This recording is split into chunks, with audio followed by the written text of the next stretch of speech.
First of all, that day, weather-wise, it was the most beautiful day ever. There wasn't a cloud in the sky. It was like 70-something degrees. It was a beautiful day, beautiful morning. I wasn't in uniform at the time where the plane first hit. I was assigned to Brooklyn for a meeting because I took care of the police cars. So I never got there. It was actually my partner's birthday that day, and I went across the street from the radio station, and he's a big scratch-off guy. So I got him a birthday card, and I bought him some scratch-offs, put him in a card. But he was working with another officer, who I reached out to him last night, but he never got back to me. His name is Eric Romero. My partner's name was Mike Mazziotti. So they were working together in the radio car, and they went their way. I had to do my thing. My meeting was a little later, so I didn't have to, rush out the door. All of a sudden, we hit, we see the plane hit the first building. We like, oh geez, it must have been an accident, I thought nothing of a terrorist attack, So we all, rushed down there, and as we're trying to evacuate people, pull them out of there to get them to safety. Then the second plane hit. And we said, "Oh my God, we're in trouble. We're under attack," and that's when reality kicked in. So I was standing across the street from the post office, and I was watching these poor people jump out the window and just watching them. It was horrific. It was probably the worst day in Bedrock ever.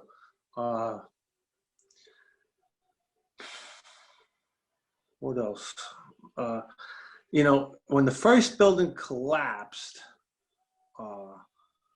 everybody ran, was running for safety, and then when the smoke cleared, we went back in, and there's certain sounds and certain smells through your life that you'll never forget. And the sound that I'm never going to forget is the firefighters. When they're oxygen tanks, when they're wearing their oxygen tanks and they don't move for like 10, 15, 20 seconds, it chirps. When we went back in there, that's all you heard was chirping. Chirp, chirp, chirp, chirp, chirp.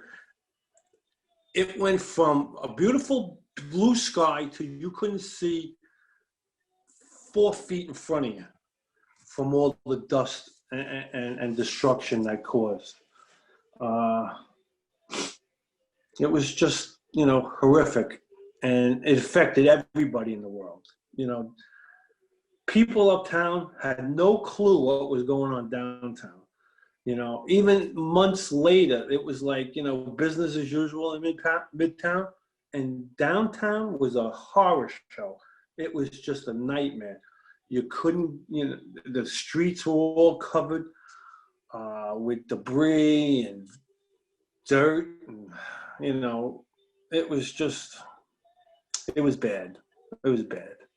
At what point did your wife had to have been, tearing her hair out? At what point were you able to let her know you were okay? Because you were right nearby your precinct. Right. Well, actually, I had called her and said I'm going down to the World Trade Center. A plane just hit the building. So she said, we had a friend that worked. Her name was Lisa Seppi, and she worked for Aon. And thank God she took an extra day off. She's like, "Oh my God, what about Lisa?" I was like, "Lisa's fine. She's home. She took an extra day off. Otherwise, she wouldn't have made it, because I think she lost 90% of that company. They lost all employees because that's the floor the plane actually slammed into." So I didn't get to talk to my wife until about, I guess, after that initial phone call, probably about 10 o'clock at night. You know, you just lost all concept of time. Like time just stopped. You didn't realize you were down there for like 15, 16 hours. You could, so much was going on. It was just amazing on how people pull together. And, they say, it was probably the best rescue ever between the fire department and the police department. A lot of people made it out of that building and survived because of our rescue, efforts. It just it wasn't their time, I guess, but there was stuff all the way down to, I don't have to tell you, you were there, right? You were down there by, you were right there by, West Broadway and Lisbonard. And there was stuff all the way floating down. It was like a big mushroom cloud, just it took over all of lower Manhattan. And those buildings did what they were built for. They took the blow, The idea of these terrorists was to try to chop these buildings in half and cut them in half and have them topple over and destroy lower Manhattan. It didn't happen. Those buildings, they took the hit, they stood. It was the jet fuel that, hindsight, who would have known, right? That kept that building, that brought the building down was the jet fuel, because it burns so high, in heat. But it was amazing on the efforts and the people and it brought the country together. It didn't matter what color, what religion, it didn't matter.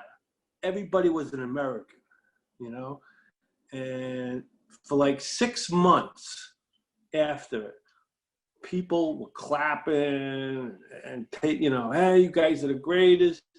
And then all of a sudden it just faded away, and now you just became, oh, why are you giving me a ticket?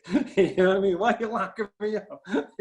So we kind of lost the, the hero part to being back to the bad guy. You know what I mean?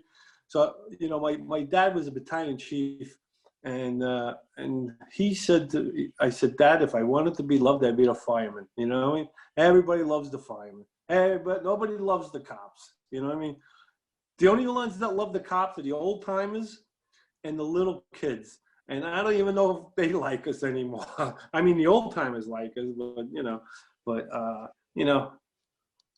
it was just a terrible day. You know what I mean? It's changed everybody's life. You know what I mean? Even if you weren't touched by this situation, it's changed everyone's life. Security reasons, all kinds of stuff. I don't know what to say. It was just, I hope it never ever happens again. I mean, you're not going to like what I'm about to say, but I think the media is probably the worst. I mean, since I was a responder 2 times to the Trade Center. I was there in '93, and my partner and I, we helped pull the firefighter out that fell through the flooring and ended up in the garage. And it was a group effort to get this firefighter out of the debris. And between his training and our training and the ESU training, he's very lucky to survive. But after that incident, they had every expert on this, explaining why it didn't collapse and this and that. And I'm like, you know what? There are certain things we don't need to know. You know what I mean? Only the true people need to know. The general public doesn't need to know. And it's, if we're listening, the terrorists are listening. And they're taking notes and like, oh, okay. Oh, I didn't know that, but we'll have to check, we'll have to adjust this and just that. But that's it. Well, that day after the Twin Towers collapsed, what were you doing there? What was your job there? Oh, we were just, looking for bodies and seeing if people, were still alive. We was on top of the rubble trying to, dig some through stuff, and listening and, just just looking for any time of life, you know. And finally, you get to the point where it's like, all right, you got no more energy. It's time to you gotta regroup. You know what I mean? And you got the next wave come in. And it was I was on the pile for a couple of times. But I was in the area throughout the whole cleanup. You know what I mean? So very you think back, it's like, what a career. What a crazy time. But, Well, since your job was actually located in the zone, the exposure zone, how's your health? well, I have a little sleep apnea, some girth. What else? I'm very blessed right now. You know what I mean? I was in pretty good shape. If one thing I stopped smoking after it. You know what I mean? But I think why, people think I'm out of my mind when I say this, but I think because I smoked for, a few years, that my lungs were already protected by all the tar and nicotine and whatever. And a lot of that stuff didn't get in. And as soon as it happened, I wrapped a handkerchief, around my face and my mouth. So a lot of those particles, I guess, didn't get in, or they're in there and they're just laying dormant. You know what I mean? So I go for my checkup twice a year, and I pray to I thank God every day. You know what I mean? So I've seen a lot of things in my career, and I hope most people never have to see it. You know what I mean? So otherwise, I'm in pretty decent shape. Round is a shape. You know that, right? Have you suffered any PTSD, Jimmy? You know what? Not really. No. I try not. As a cop, fireman, doctor, nurse, you see things throughout your whole life. It's part of your brain that it gets put in the back of your brain somewhere, and it gets locked up, and you try never let it ever seep out. You know what I mean? It's an experience. And I think a lot of suicides are because that people, it seeps out and they can't deal with it sometimes, and it gets the better of them. But me personally, like I said, God's blessed me very much. I don't even have nightmares about it. You know what I mean? I don't dream about it, nothing like that. Just the only thing is, like, when I hear, like I go by a firehouse and they're testing their equipment, or and I hear the chirp, and it just, oh my God, it's unbelievable. You know what I mean? That brings me back to that day. But other than that, not really. You know what I mean?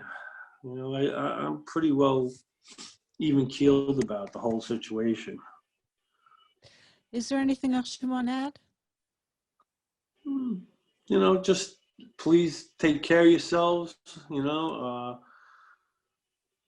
Don't take anything for granted anymore. There's a lot of bad people out there that are trying to hurt us, and we have to stay vigilant. You know what I mean? Reminds me of a guy that used to sell coffee down at Stone Street and Broadway. Coffee guy. He was a Taliban guy. He knew everybody from Wall Street. They tell, the guy was there for like 5-6 years, you know what I mean? And, he ended up being not a good guy, you know what I mean? He was giving everybody information about, the ins and outs of Lower Manhattan and the stock exchange. It's amazing. So, Was I he don't know even know. charged? I believe he was, yes. Yeah. Yeah. I don't remember his name, but they did lock him up. You know what I mean? I know that for a fact. But it's just, we don't know what's going on half the time. You know, everybody thinks we know everything. We find out maybe 5 minutes after you. You know, it's different. Jimmy, the one thing we didn't talk about, what was your exact job title then? Oh, I was a regular patrol officer. But with the transit district? Yeah, All right. I thank you so much. you're welcome.